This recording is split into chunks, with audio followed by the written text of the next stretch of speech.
Vamos abrir no livro de Ezequiel. A gente vai começar uma série nova. Esse é um livro que para muitos é difícil de compreender, né? Um livro cheio de revelação, cheio de visão de Ezequiel a respeito do Senhor, dos seres celestiais. É um livro cheio de profecia, com palavras muito duras, e nós vamos aprender esses símbolos, nós vamos entender o porquê de determinadas palavras direcionadas para a casa de Israel como tribo, né, como as 12 tribos, como a congregação, mas também para a casa de Israel como Reino Norte e para Judá como Reino Sul. Nós vamos entender o caráter do Senhor, como ele se porta diante, né, do pecado, por que o juízo dele veio, como que o juízo dele veio. E esse é um livro importantíssimo, porque Ezequiel aparece já na época em que Judá já estava no seu processo de exílio, lá no século 6 a.C., quando o templo de Salomão ele começa a ser ameaçado pelos babilônios. O rei Jeconias, ele governava, e ele era um sacerdote. Lá no capítulo 1, no comecinho, você vai ver que Ezequiel se apresenta ali no versículo 3 como filho de Buzi, o sacerdote. E ele estava na terra dos caldeus, que é a Babilônia, é ali na região do Iraque hoje em dia, e ele diante de um rio, e esse rio ele tem um nome que até faz um jogo de palavras, porque em hebraico o rio Quebar é Kevar, e ele compartilha a mesma raiz da palavra para túmulo, Kever. E era um rio artificial, não era um rio natural, foi um rio construído pelos babilônios. E o Senhor ele escolhe a manifestação dele ali, uma visão muito parecida com a visão que Isaías teve, só que Ezequiel tem uma visão muito mais detalhada, e ele detalha muito mais. Isso porque o povo estava muito afastado do Senhor, então naquele momento era necessário uma descrição muito mais detalhada da glória de Deus, daquela visão que ele estava tendo, para tocar o coração mesmo do povo exilado. Além disso tudo que eu estou citando,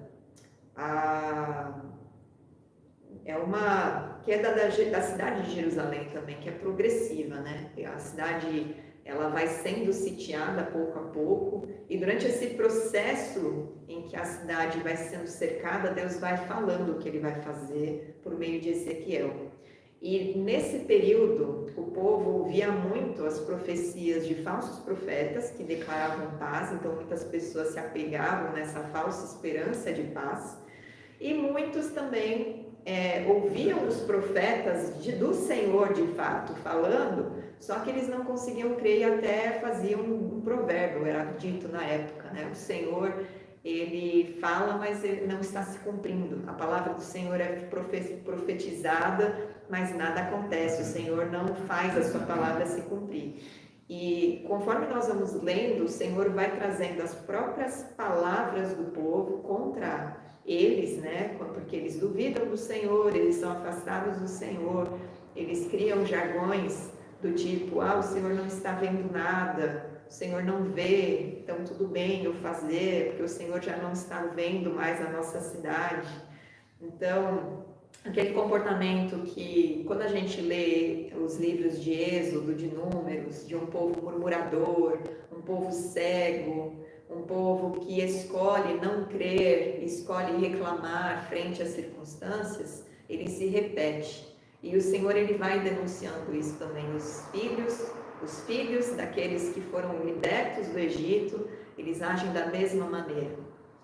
E nós vamos ler então o capítulo 1, alguns pontos. Nosso estudo de hoje ele vai pegar os 3 capítulos, depois você lê com calma. Eu acho que agora você vai receber um pouco mais de descrição desses capítulos, do núcleo do que é ensinado, do que está aqui no escondido, né, das palavras, dessas descrições que são difíceis de se compreender. Quando você for fazer a sua leitura, sua visão vai ser diferente, né? O seu entendimento vai ser diferente. O intuito desse estudo é que você se aprofunde na palavra para conhecer o seu Senhor, para não ficar no rasinho.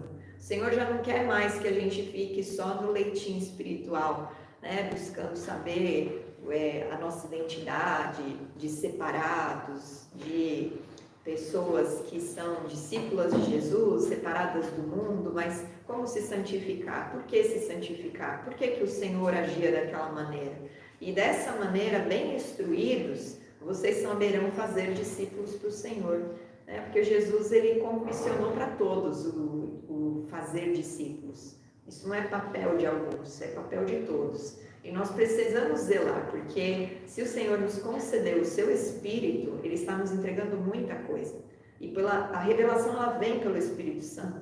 Então eu oro para que no nome do Senhor Jesus, o Espírito do Senhor, Ele abra o seu entendimento nessa noite e você consiga ficar atento até o final, que você consiga receber toda a instrução que Ele está te dando, que você consiga abrir os olhos e muitas coisas na sua mente comecem a ficar mais claras com tudo que você vai aprender nessa série. Amém? Amém. Então, o capítulo 1 descreve ali esse local, né, esse rio onde Ezequiel está tendo a visão, um rio artificial, um rio que mostra o estado espiritual do povo, que era superficial demais, que agora ia ser até influenciado pela força humana, né? Porque na Babilônia o sistema de crença era outro, as religiões eram outras, a identidade cultural era outra, e o povo que já estava completamente, né, fora do pacto com Deus, agora ia saber o que é estar opresso por uma visão espiritual diferente, o que é você ter que defender a sua identidade num ambiente inóspito para isso, né? Um ambiente em que você vai ser perseguido. E a gente tem a história de Daniel para ilustrar isso, né? Daniel, ele quis se separar, ele conseguiu, né, a honra do rei por causa da obediência dele ao Senhor, a retidão dele, o Senhor derramou excelência. Ele teve visões, entendimento, aliás, sobre os sonhos, interpretação dos sonhos do rei, mas ele foi colocado como o chefe, né, dos feiticeiros da época, porque a Babilônia não se converteu.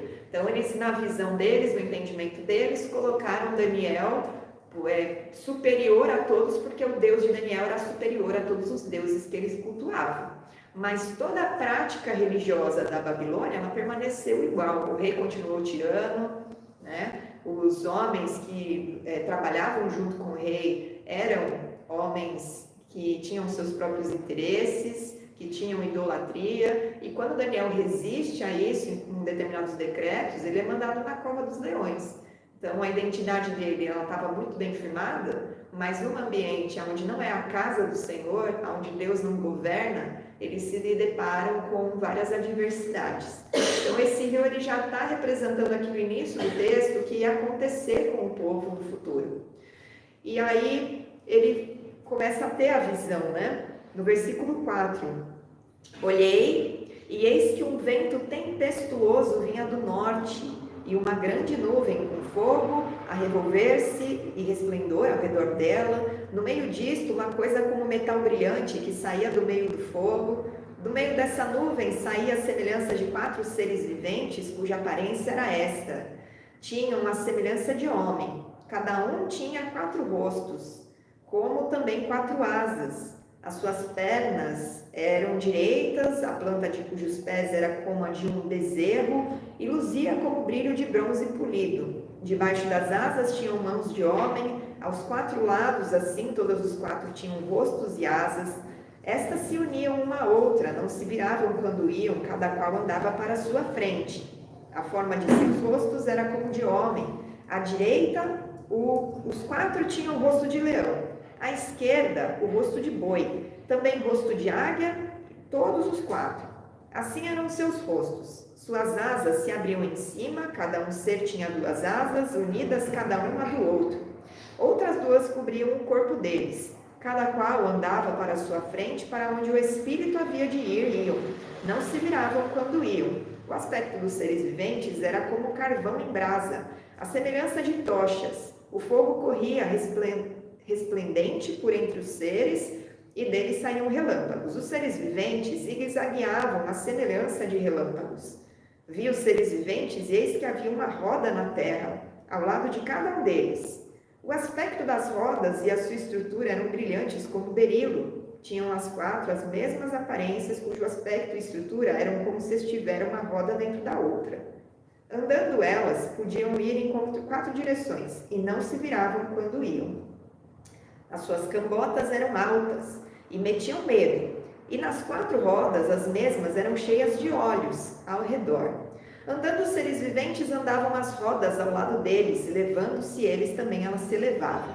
Para onde o Espírito queria ir, iam, pois o Espírito os impelia, e as rodas se elevavam juntamente com eles, porque nelas havia o Espírito dos seres viventes. Andando eles, andavam elas, e parando eles, paravam elas. E elevando-se eles da terra, elevavam-se também as rodas juntamente com eles, porque o Espírito dos seres viventes estava nas rodas. Sobre a cabeça dos seres viventes havia algo semelhante ao firmamento, como cristal brilhante que metia medo, estendido por sobre a sua cabeça. Por debaixo do firmamento estavam estendidas as suas asas, a de uma em direção à de outro, cada um tinha outras 2 asas com que cobria o corpo de um e de outro lado. Andando eles, ouviu o tatalar das suas asas como o rugido de muitas águas. Como a voz do Onipotente, ouviu o estrondo tumultuoso como o tropel de um exército, parando eles, abaixavam as asas. Veio uma voz de cima do firmamento que estava sobre a sua cabeça. Parando eles, abaixavam as asas. Por cima do firmamento que estava sobre a sua cabeça havia algo semelhante a um trono, como uma safira. Sobre uma espécie de trono estava sentada uma figura semelhante a um homem. Via como metal brilhante, como fogo ao redor dela, desde os seus lombos e daí para cima, e desde os seus lombos e daí para baixo, via como fogo e um resplendor ao redor dela, como o aspecto do arco que aparece na nuvem em dia de chuva. Assim era o resplendor em redor. Esta era a aparência da glória do Senhor. Vendo isto, caí com o rosto em terra e ouvi a voz de quem falava. Então, o Ezequiel, ele descreve, né, uma imagem assim que até nos dá um pouco de medo, né? Imagina você ver 4 seres, cada lado tem uma forma, né? Do lado direito estava o rosto do leão, à esquerda o rosto do boi, também tinha um rosto de águia, dos 4, e ainda tinha um rosto com forma humana. Ele tinha asas, parecia que tinha mãos também. Não era um ser bonitinho, né? Como muita gente fica tentando descrever querubins e serafins como anjinhos fofinhos. As coisas do Senhor, elas são gloriosas e elas também representam símbolos, né? Aqui, essas figuras, elas estão representando principados, potestades do reino do Senhor. Eram anjos com patentes altas, e debaixo deles, essas rodas, elas representam os anjos ministradores na terra. Essas rodas, né, que se movimentam, são os anjos que se movem na terra, e debaixo dessa ordem que o Senhor estabeleceu. E esses olhos todos nas rodas representam a onisciência do Senhor, que os olhos dele estão sobre toda a terra, vendo tudo, observando tudo. Nós não vamos entrar na profundidade de cada aspecto, de cada imagem aqui que Ezequiel estava vendo, mas Ezequiel está demonstrando com a descrição a glória do Senhor, o resplendor do Senhor, e ele vê o trono do Senhor. A safira, ela representa pureza, ela representa integridade, firmeza, e assim, sentado nesse trono estava, né, ele vê uma visão semelhante a um homem. Aqui, ao mesmo tempo que é a manifestação de Deus de uma maneira que o homem consiga compreender, porque a gente precisa lembrar que Deus é Espírito, Ao mesmo tempo, também é uma representação, um simbolismo, não é o Messias, mas é um simbolismo do Messias, que é a representação de Deus na terra. Jesus, ele é o resplendor da glória de Deus na terra.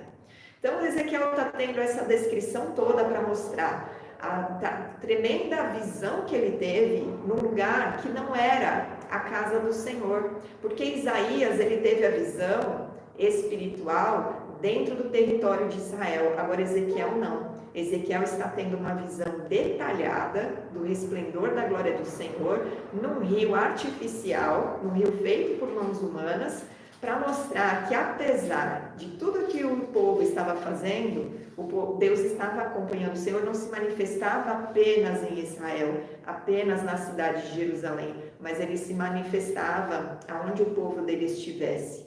Só que o Senhor não estava se manifestando para falar: querido povo amado, abençoado, eu vim aqui cuidar de vocês.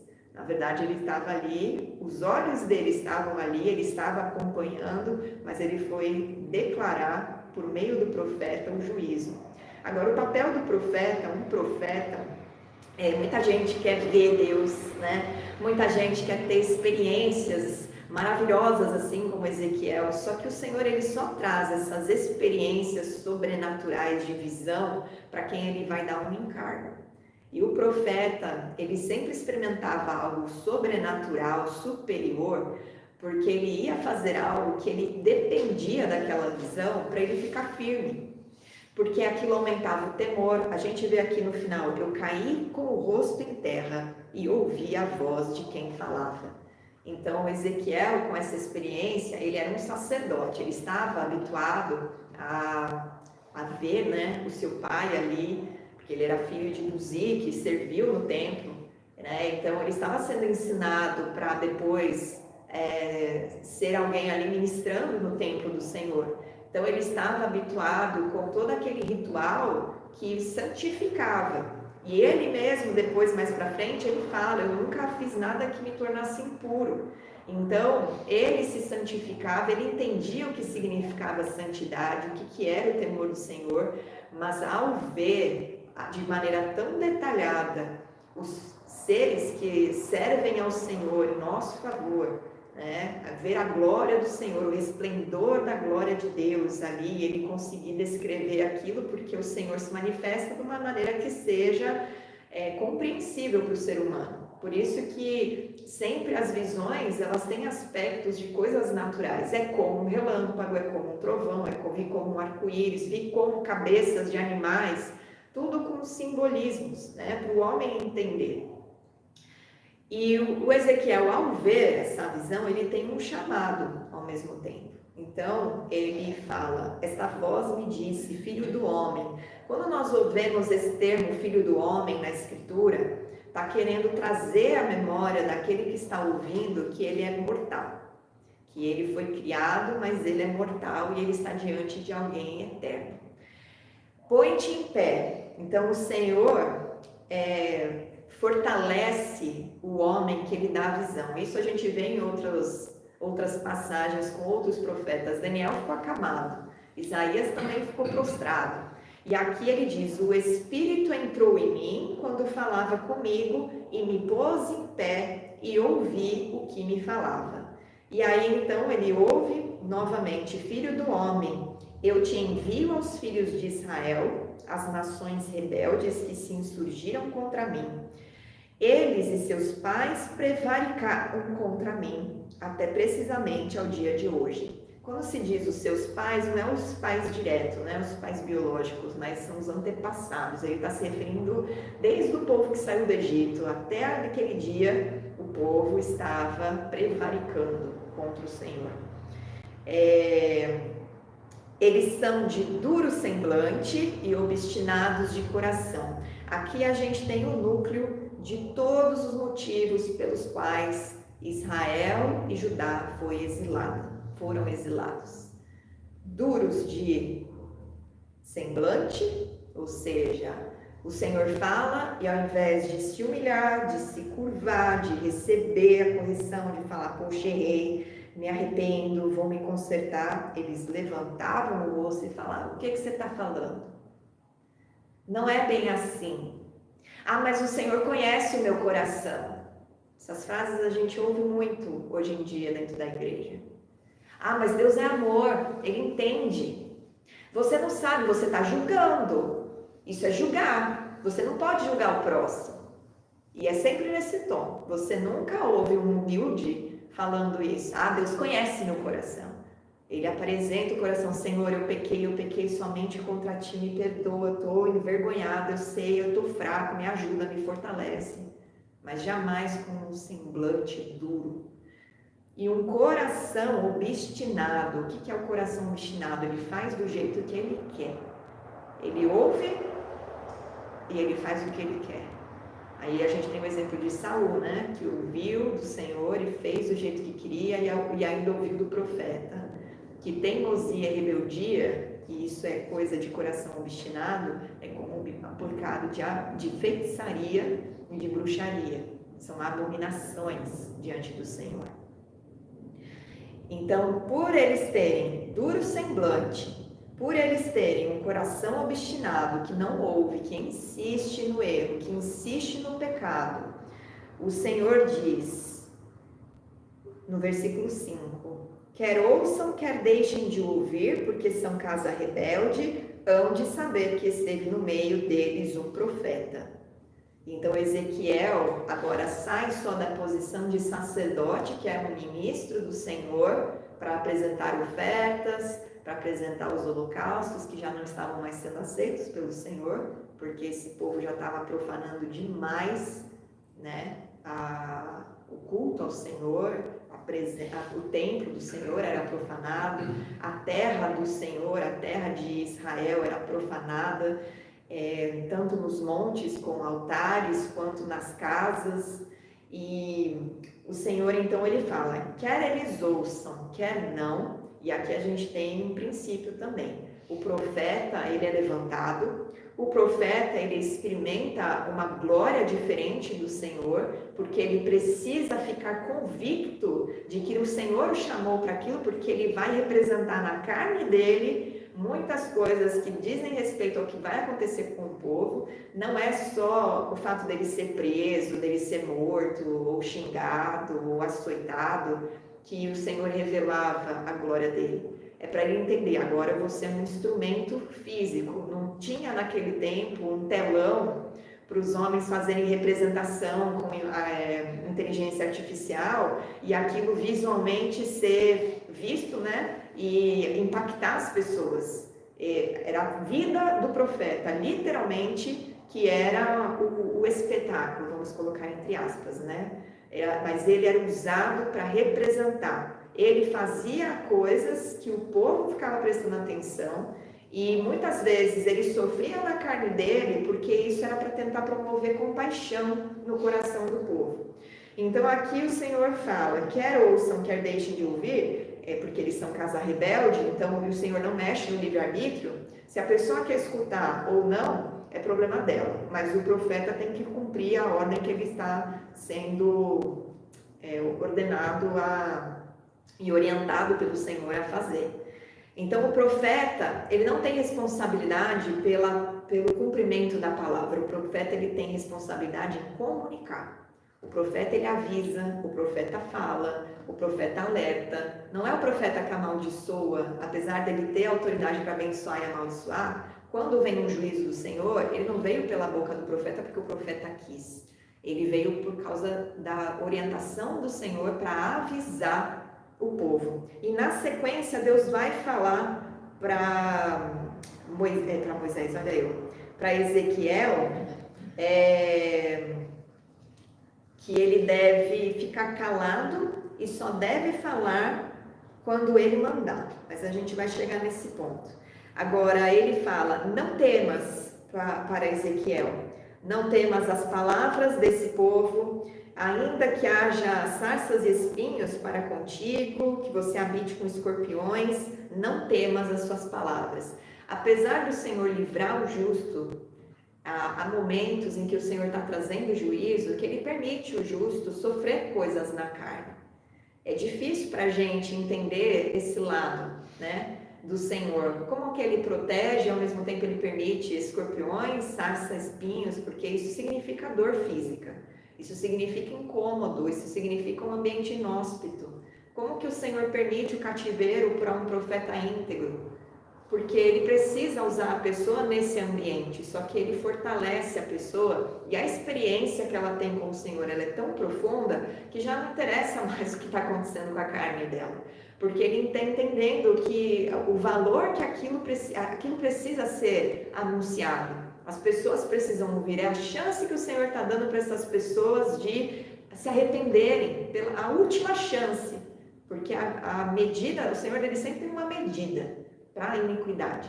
Alcançou essa medida, aí vem juízo. Até essa medida chegar, ele está dando tempo para as pessoas se arrependerem.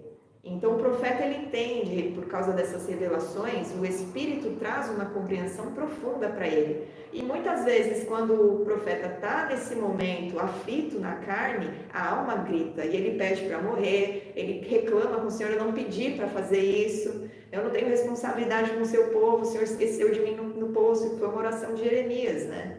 Mas o Senhor, ele usa os seus profetas, depois ele honra, né? Depois ele dá a coroa, dá a recompensa, mas ele não poupa os seus profetas. E quando a gente entende isso, a gente respeita mais aqueles que o Senhor unge como profetas, porque eles estão passando coisas no nosso lugar, às vezes para nos alertar, e os nossos olhos cegos, a nossa ignorância, não enxerga que isso é zelo de Deus sobre a nossa vida. Por isso que Jesus ele fala que é o ministro que é honrado no caráter de ministro, a pessoa que está honrando essa pessoa, ela recebe o galardão. O profeta que é honrado no caráter de profeta, a pessoa que está honrando, ela recebe o galardão de profeta. Então há recompensa para quem honra esses papéis, que são papéis de responsabilidade, e que o Senhor ele está derramando unção sobre essas pessoas em nosso favor. Depois ele vai dizer para ele não temer, e aí ele fala: você vai dizer as minhas palavras, quer ouçam, quer deixem de ouvir. Então não é responsabilidade do profeta que o povo ouça, isso é responsabilidade de quem está ouvindo. O profeta é canal para falar, ele é porta-voz, ele anuncia o que Deus está falando. E se o povo crê e acata a palavra, eles se consertam e vão receber a misericórdia, a graça, o livramento do Senhor. Se o povo permanece com dura cerviz, com coração obstinado, rejeitando e rebelde, a palavra do Senhor, determinada pela boca do profeta, ela vai se cumprir, e é isso que está acontecendo aqui ao longo da história do povo de Israel. Se você pegar o livro de Reis, os últimos capítulos, e for lendo, comparando aqui com o que Ezequiel descreve, você vê que tudo isso está acontecendo, de fato. E aí depois ele fala que ele deve abrir a boca para comer um rolo. Aparece ali diante dele um rolo, né, um pergaminho, é uma visão que ele está tendo, no versículo 10, e nele estava escrito por dentro e por fora, lamentações, suspiros e ais, palavras do Eterno, que foram escritas nesse rolo, e ele manda o profeta comer. Quando o profeta come, ele sente que o rolo na boca era doce como mel. Só que depois,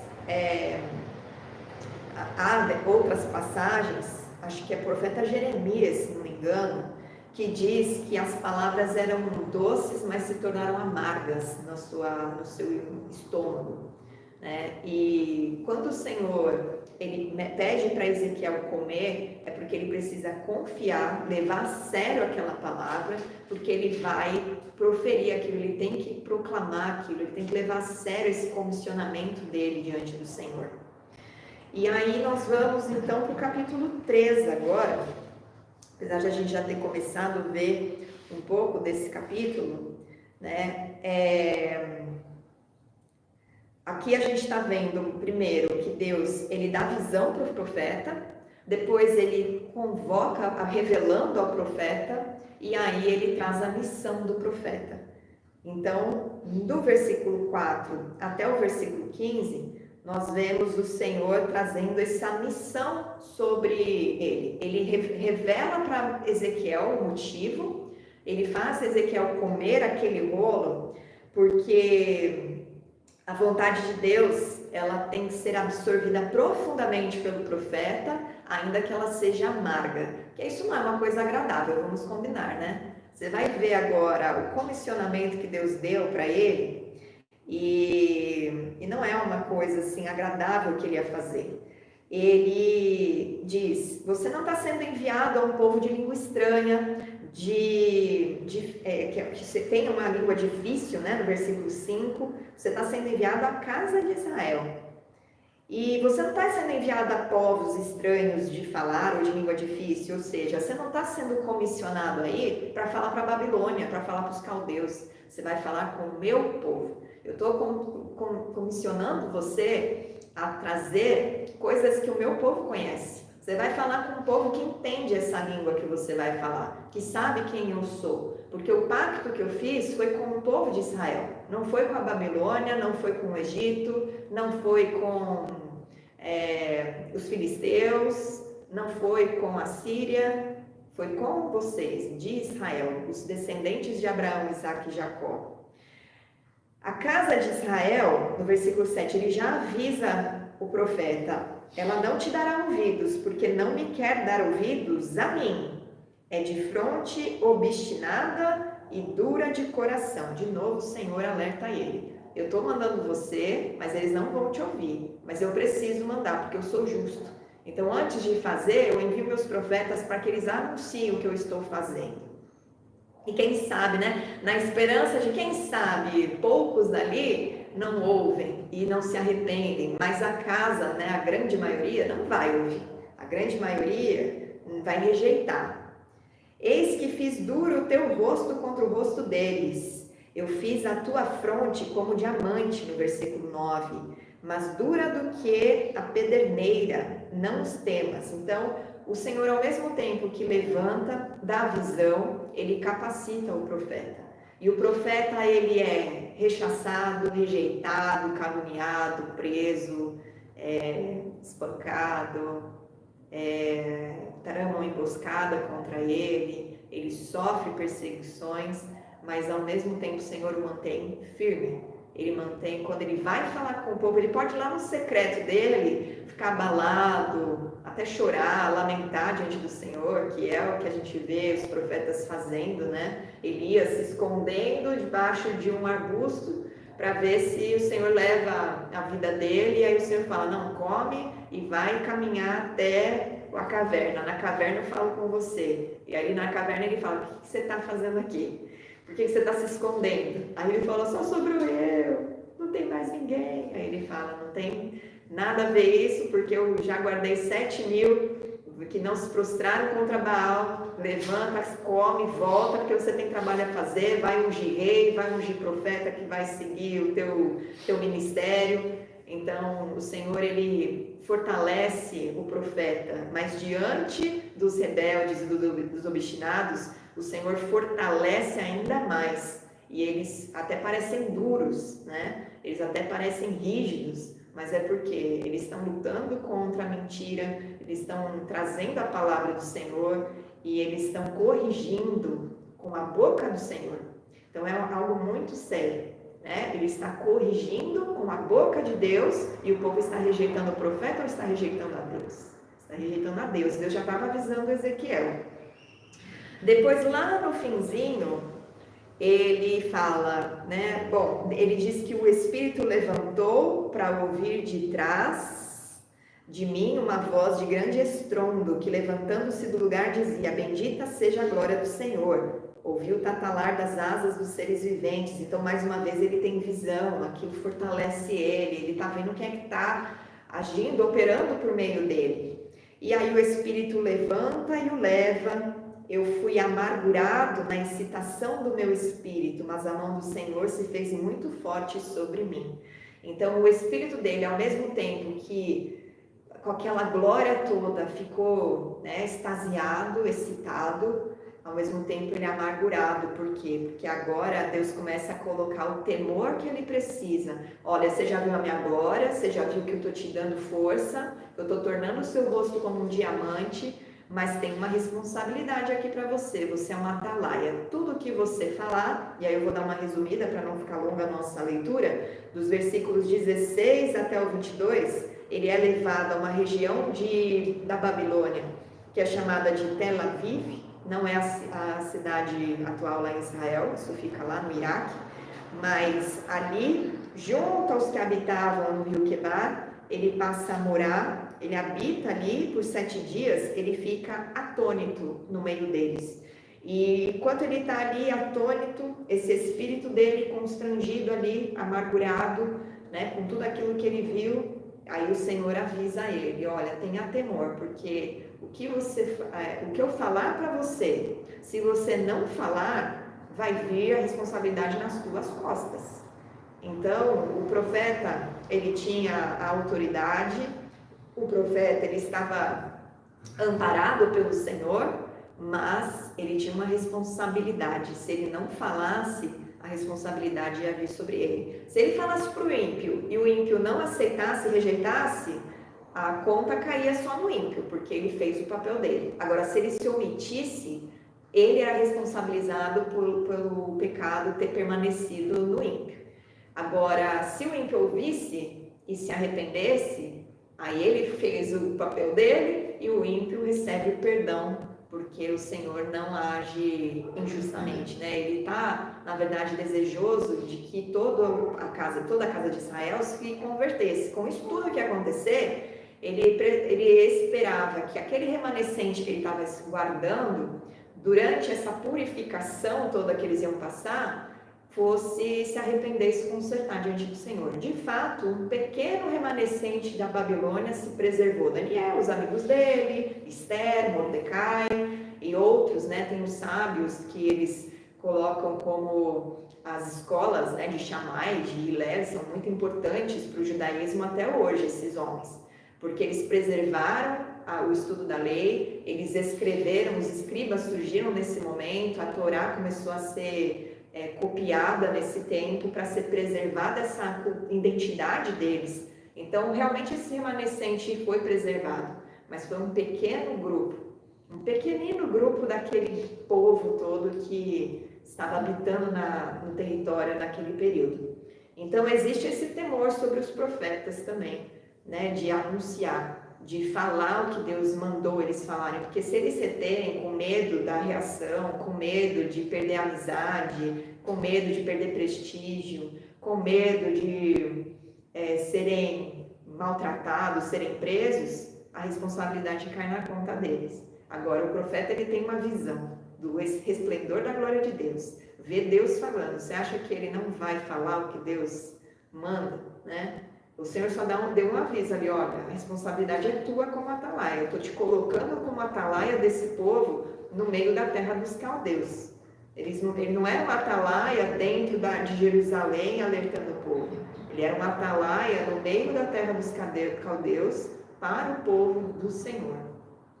Então, mesmo fora da terra, o Senhor continuava falando com o povo. Apesar da glória do Senhor, já não está mais sobre eles protegendo, porque agora o Senhor tirou a mão, o Senhor virou o rosto, e o Senhor ia deixar eles sofrerem por causa de toda a afronta que eles cometeram, e a gente vai ver isso nas próximas quintas.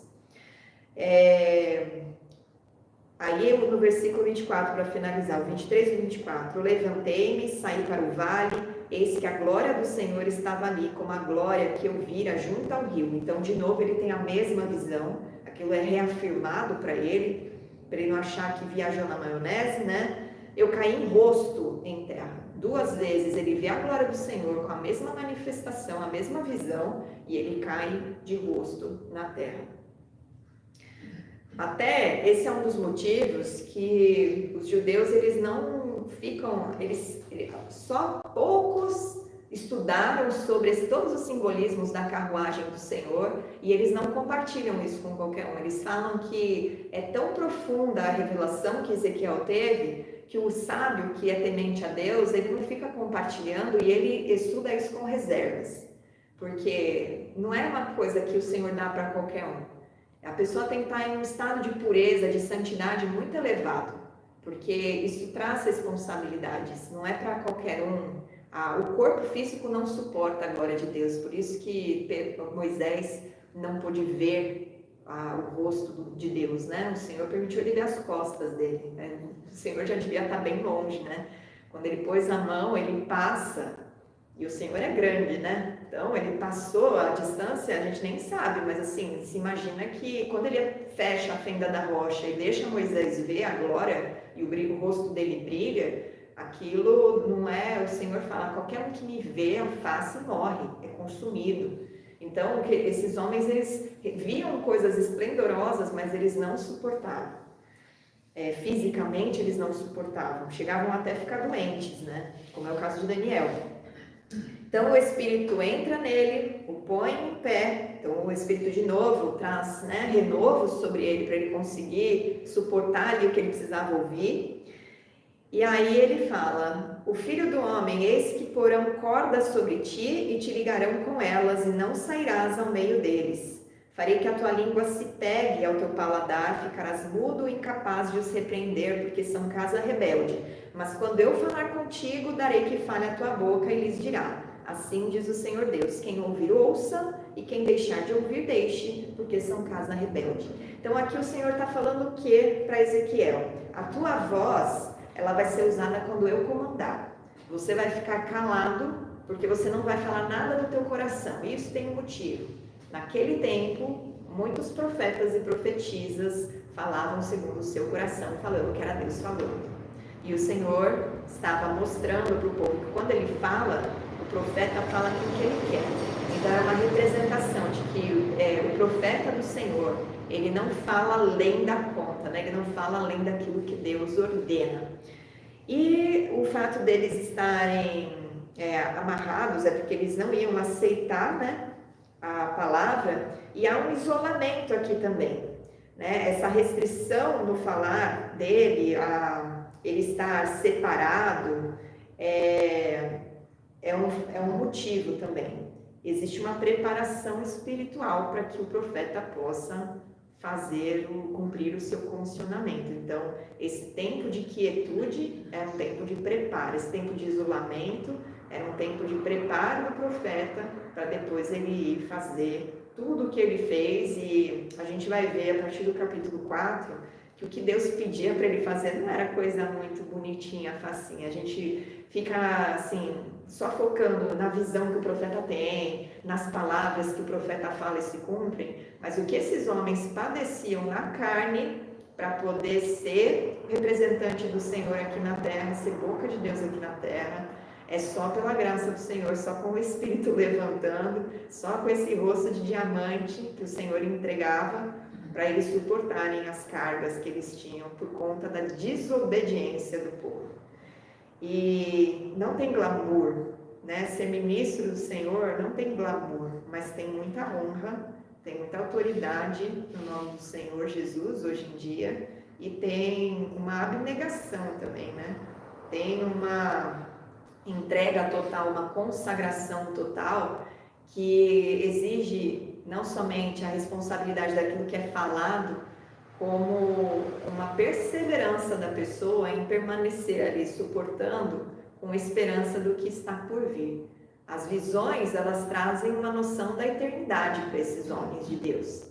Elas trazem uma dimensão da glória do Senhor, e eles entendem que, bom, se ele está me chamando de filho do homem é porque eu sou o pó da terra, né? Porque a gente precisa se lembrar que o Adão, no hebraico, ele vem de Adamá, que é o pó da terra. O homem foi criado do pó da terra, e por pó ele volta. Mas se ele está ligado ao Senhor, ele vai receber, né, a salvação, a coroa da vida eterna. Ele vai poder desfrutar daquilo que é a herança de Cristo, desfrutar a autoridade, desfrutar paz, alegria, justiça. Então, a visão dele é um olhar para as coisas do reino. E, por último, a eficácia, né, dessa mensagem vai depender do povo. Quando ele fala que ele deve ficar, a língua vai ficar pegada ao paladar. Um pouquinho antes, gente, deixa eu só retomar isso aqui. As cordas vão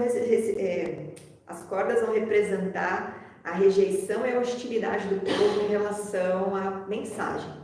Só que ao mesmo tempo, esse preparo, essa quietude, ela também está ligado ao tempo certo de falar. O profeta tem hora para falar e pessoas certas para falar. E aqui entra o ensino de Jesus, né? De não se lançar pérola aos porcos, que está em Mateus 7.